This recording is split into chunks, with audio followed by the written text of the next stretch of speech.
Also sold as the Toyota Raize and Parajawa Taiva, the subcompact crossover is much bigger than the 3 Subaru K cars before it. Although the Rocky is sold with an optional all-wheel drive system, the Subaru version is strictly front-wheel drive. Power is provided by a naturally aspirated 1.2-liter gasoline engine rated at a mighty 87 horsepower and 113 Nm of torque.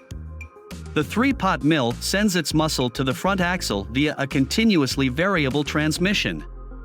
It's worth mentioning Daihatsu also sells the Rocky with a more potent turbocharged 1-liter engine with 98 horsepower and 140 Nm, but it's not available for the Subaru Rex. While the engine seems anemic, the Rex is a light car considering it tips the scales at less than 2,200. Subaru is confident the 3-cylinder mill is capable of delivering powerful and smooth acceleration while providing excellent fuel economy.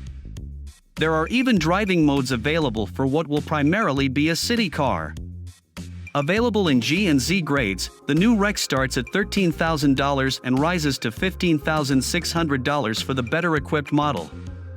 Subaru doesn't project it will be a huge seller as the target is to move only 150 cars per month.